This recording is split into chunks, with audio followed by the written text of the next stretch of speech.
sets a high bar. All right, cool. So a little bit about Palantir to start. So Palantir was founded in 2004 from several people coming out of PayPal. So at PayPal, the challenging problem they had was not necessarily making like a scalable online payment service. What they had a problem with was making that scalable online payment service without getting defrauded by the Russian mob in the process. And so when they applied a lot of the techniques that worked in the payment card industry, sort of like fully automated fraud techniques, they didn't really work. But what they found was essentially that putting a human in front of this payment information, in front of these transactions, the human was able to kind of classify things as fraud or not pretty well, but humans don't scale. So they ended up building a lot of technology to essentially get the right context of the humans, let them explore the data very quickly, and interact with that information. And essentially through this, they were able to be very successful. So, PayPal gets acquired by eBay, very successful. The founder's looking for what to do next. And essentially, this is shortly after September 11th, and sort of this idea of where can you apply human-computer symbiosis, focusing on sort of how do humans leverage data effectively. The counterterrorism space made a lot of sense. So we went into that, worked in the government, doing that for a number of years, and it's been very successful. And that's sort of the area where we're best known. Since that time, we started working out in a number of different areas across the commercial, all over the place. So we're working in things now in energy, healthcare, insurance. We're working in media. We're working across a number of these different industries, and the same sort of idea applies. Same sort of idea of how do you enable humans to leverage data to essentially make better decisions. So this sort of founding idea has really guided a lot of the things that we do. Now, to kind of make that make sense, I wanted to provide an example of the types of things that we're doing to give you an idea a little more concretely of what it is. So something I want to talk about today is trader oversight, in particular an area we think of as unauthorized trading. So unauthorized trading is essentially where you have some trader at a financial institution takes on some huge risky position, and the institution loses potentially billions of dollars. This has happened a number of times in the past several years. This can have huge consequences. And when you look at this sort of forensically, what's really interesting is this isn't sort of like a zero-day attack. This isn't sort of just out of nowhere. Somebody comes in, makes a huge trade, and the bank loses $1 billion. That's not really what happens. This is typically a pattern of activity that's built up over time. So maybe it's some sort of trading scheme that's higher risk than they were authorized to do, and it kind of gets out of control. Or this might be covering up a trading loss that then snowballs into further and further losses. Either way, you sort of have this pattern of activity that you can look for to find these things earlier. So sort of why is this then really hard, right? Like, so why are these things still happening if it's possible to do this detection? Well, so there's kind of like risk systems in place. You can't just go in and place a multi-billion-dollar trade on something you're not allowed to do. That exists, but traders figure out how to kind of circumvent these things. So banks have a number of oversight mechanisms in place. They can look for risky behavior. So the typical way this is done is sort of you measure key risk indicators. So things that could be indicative of risky trading, things like after-hours trading, cancellations, things like that that are potentially indicative of some sort of unauthorized activity happening. But the problem is a lot of completely legitimate activity also has these triggers. So you end up with a scenario where you can't just look at these things in sort of point-in-time context. You actually have to look at these in the context of the trader, all the activity they've done, their current positions, things like that. On top of it, now, unauthorized trading, the actual really risky behavior is extremely rare. So because these signals are coming as part of benign activity, you end up having this huge signal-to-noise problem. Now we have hundreds and hundreds of alerts that are happening, and it's very difficult to triage through to find the interesting signal as a human looking through this information. And finally, if you actually want to start tackling this problem, if you want to start refining the signal and getting better information, you end up needing to have you have a couple different technical problems here. First, you have a huge volume of data, right? You have a lot of market data, you have a lot of signals coming in. You also have a huge diversity of data. So you have to pull together information from not just trading and market data, but also human resources data, travel things, badges, all sorts of other additional information that probably was not designed to be correlated against at the outset. So you have this technical problem as well. So we've been working with banks on this for a number of years, and we think there's a couple of interesting solutions that we have that are potentially pretty cool. So the first thing you want to do is you want to improve the quality of the risk of the flags that are going to analysts, right, these trade overseers. You want to really increase that signal-to-noise ratio. We think there's a couple different ways to do this.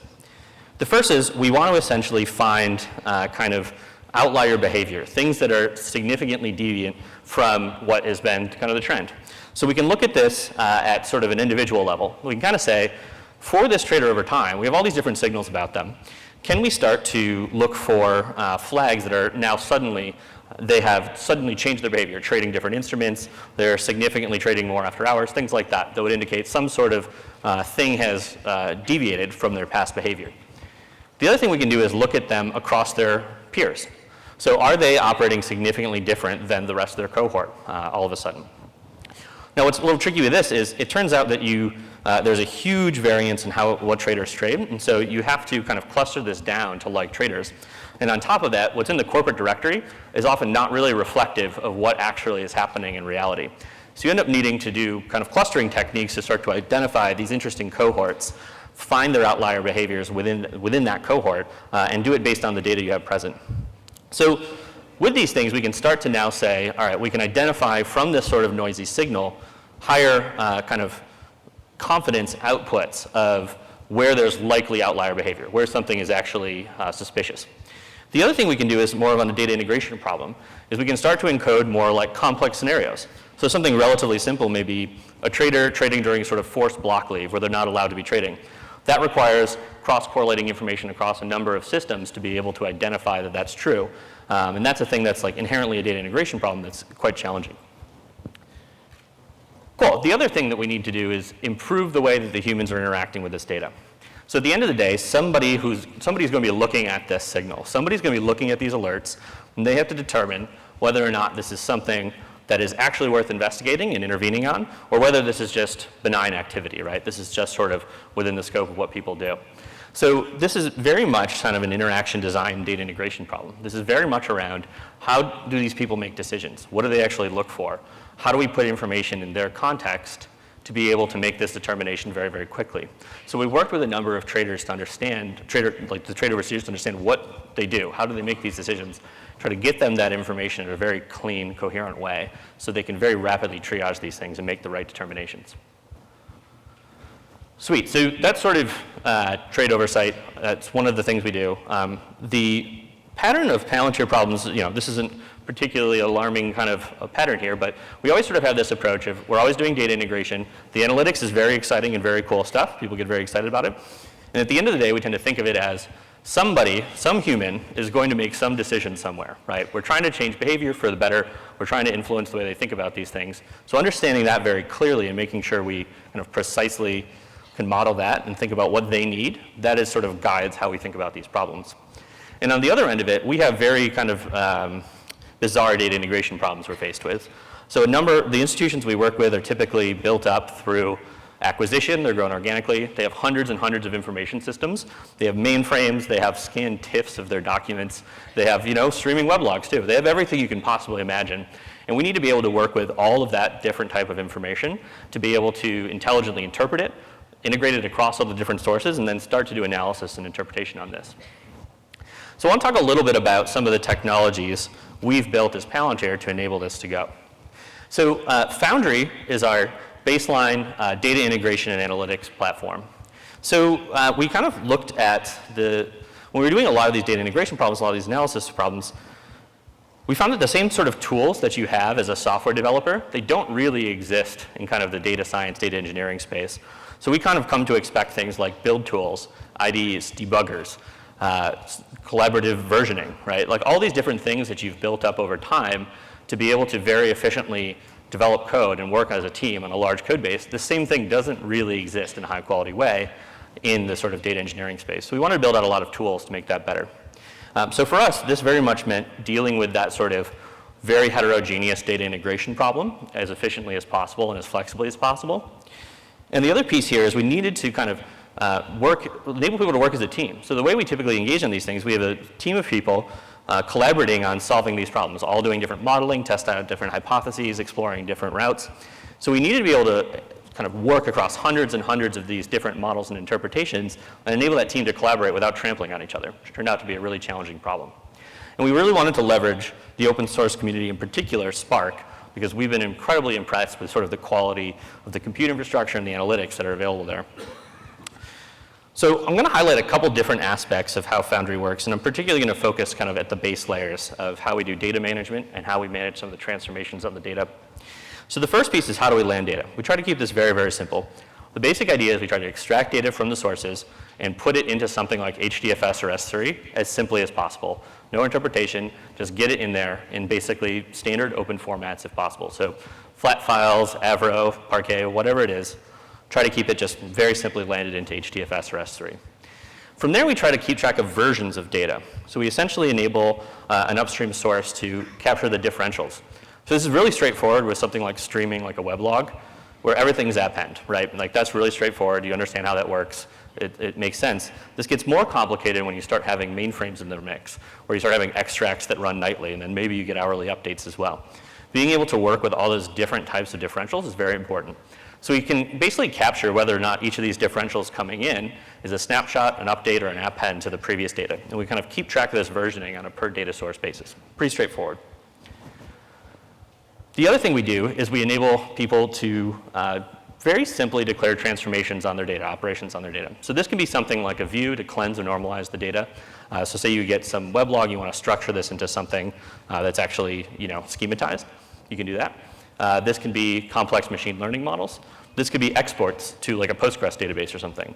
We want to support the sort of heterogeneous transformations on this data and enable people to declare this very simply. So we allow people to essentially write these transformations and whatever they want, declare what they're dependent on, so either upstream data or just intermediate data that's all been computed by one of these transformations, and declare what they produce, right? So declare a schema of what they're outputting so that other things can consume this very cleanly.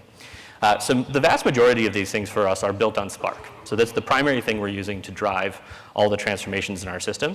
It gives us a lot of flexibility and scalability for actually operating these, and it's sort of where we're putting a lot of our energy on this. So there's a couple cool things I can start to do with this. So the first off is I can build the graph of all the transformations in the system, right? So I can understand for some output what's all the intermediate dependencies there, or for something in the middle, what depends on it, right? So I could there we go. I can start to think about all the impacts of if I need to refactor something and what the downstream consequences are. I can also start to implement like a build semantics, right? So because if I can combine that with the versioning information on that upstream data, if I can keep track of all the data as it's incoming, I can very easily understand if I want to get the freshest version of that output, walk back through the graph and understand, has anything been updated? Has anything changed that I need to recompute?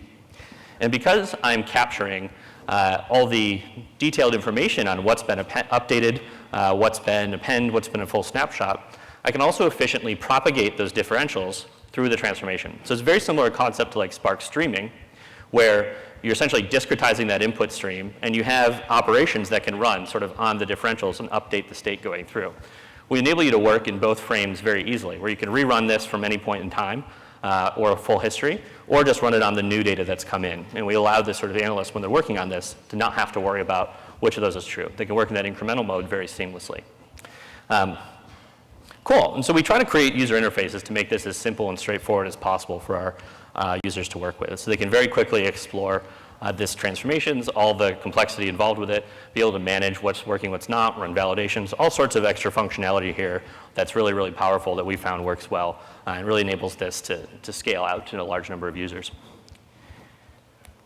Sweet, so as we're building these transformations, kind of the idea around needing to have a debugger is very, very important. So as you're building these things, you want to explore, you want to understand what information you're actually having and kind of introspect this at various points in the pipeline.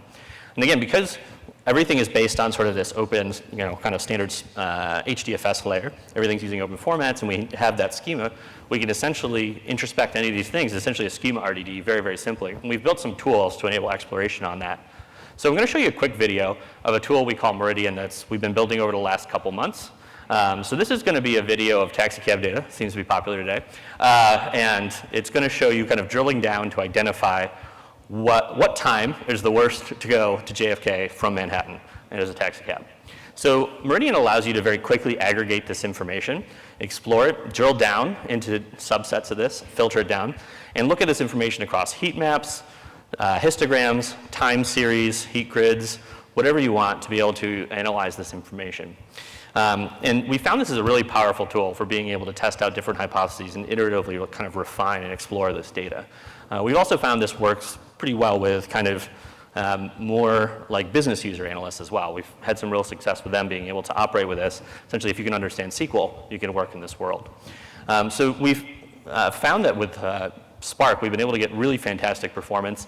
In particular, we've switched to Parquet from Avro for the backend. We saw about a 20x speed up, where really it's kind of ideal for the Parquet use case. It's relatively few number of columns that you're aggregating over. So it's worked out really, really well for us. So kind of with that, I'll let the video kind of finish out. But basically, this is a thing we're building now. It's very early stage, very in beta for us still. But this is something we're really excited about and want to continue developing against.